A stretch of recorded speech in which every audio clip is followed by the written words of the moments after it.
नमस्कार, मी डॉक्टर राजेश राजोरे, आवृत्ती संपादक दैनिक देशोन्नती बुलढाणा जिल्हा आवृत्ती।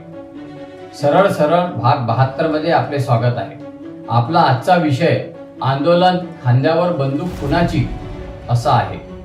हंगामों से सच कभी दबता नहीं जनाब, हंगामों से सच कभी दबता नहीं जनाब, हर शोर के पीछे इरादा भी देखा करो, हर शोर के पीछे इरादा भी देखा करो।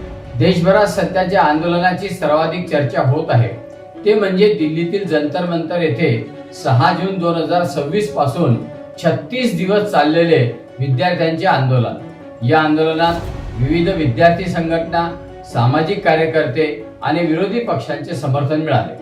सामाजिक कार्यकर्ते सोनम वांगचुक यांनी 26 दिवस केलेल्या आमरण उपोषणामुळेही या आंदोलनाकडे देशाचे लक्ष वेधले गेले। नंतर सरकारची इच्छा नसतानाही वाढत्या दबावामुळे केंद्रीय शिक्षण मंत्री धर्मेंद्र प्रधान यांचा राजीनामा झाला आणि सर्व मागण्या मान्य झाल्याचे सांगत कॉकरोच जनता पार्टीचे आंदोलनही संपले।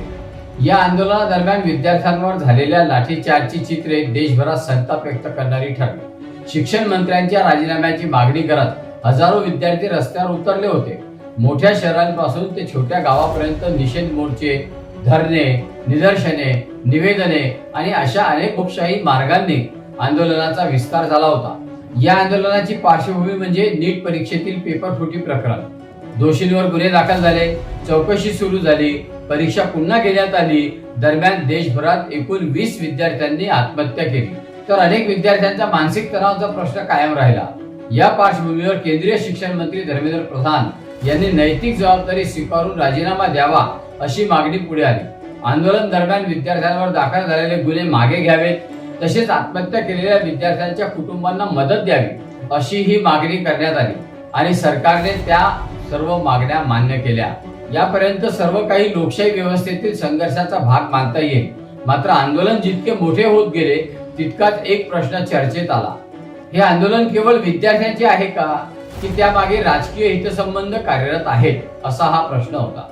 आज भारतात कोणतेही मोठे आंदोलन उभे राहिले की यामागे कोण आहे, पैसा कुठून येतो आहे, कोण कोणाच्या खांद्यावर बंदूक चालवत आहे, असे प्रश्न हमखास उपस्थित होतात।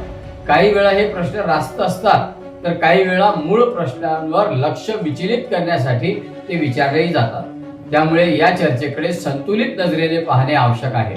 शिक्षण मंत्र्यांच्या राजीनाम्याच्या मागणीसोबत लाल बहादूर शास्त्री यांचे उदाहरण दिले जाते। रेल्वे मंत्री असताना रेल्वे अपघाताची नैतिक जबाबदारी स्वीकारून शास्त्रीजींनी राजीनामा दिला होता, परंतु आजचा काळ हा वेगळा आहे। आता राजीनामे नैतिकतेपेक्षा राजकीय गणितावर अधिक अवलंबून असल्याचे चित्र दिसते। त्यामुळे सरकार राजीनामा देण्यास तयार नव्हते, तर विरोधक हा मुद्दा अधिकाधिक आक्रमकपणे पुढे नेत होते। दुसरीकडे आंदोलनामध्ये काही ठिकाणी हिंसाचार, दगडफेक, पोलिसांची झटपट आणि सार्वजनिक मालमत्तेचे नुकसान झाल्याचे समोर आले।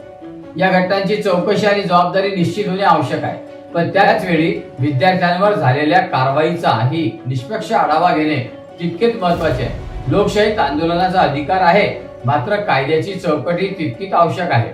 भारतात यापूर्वी अनेक विद्यार्थी आंदोलने झाली, काहींनी समाज परिवर्तन घडवले, तर काहींना राजकीय दिशा मिळाली। त्यामुळे आजही प्रश्न तोच आहे, विद्यार्थी स्वतःच्या भविष्यासाठी लढत आहे की कोणाच्या राजकीय डावपेचाचा भाग बनत आहे।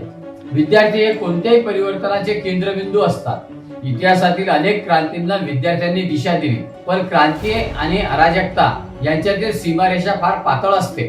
त्यामुळे सरकारनेही उशिरा का होईना संवादाचा मार्ग स्वीकारला आणि विद्यार्थ्यांनीही भावनेपेक्षा विवेकाला प्राधान्य दिले।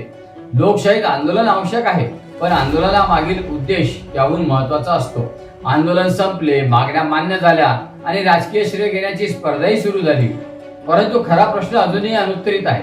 विद्यार्थ्यांची ताकद ही देश बदलण्याची ऊर्जा ठरणार की राजकारणाचे साधन बनणार? युवकांच्या खांद्यावर हात ठेवणारे अनेक असतील, पण त्यांच्या खांद्यावरून बंदूक चालवणारा कोण हे ओळखण्या इतपत विवेक विद्यार्थ्यांनी जपला तरच या आंदोलनाचे खरे यश मानावे लागेल। शेवटी या आशयाचा मला एक शेर आठवतो, सियासत अपने हिसाब से चेहरे बदलती रही, सियासत अपने हिसाब से चेहरे बदलती रही, वक्त ने मगर हर किरदार का सच बता दिया। जोश जरूरी है बदलाव के सफर में मगर, जोश जरूरी है बदलाव के सफर में मगर होश साथ रहे तो ही मुकाम मिला करता है, होश साथ रहे तो ही मुकाम मिला करता है। नमस्कार।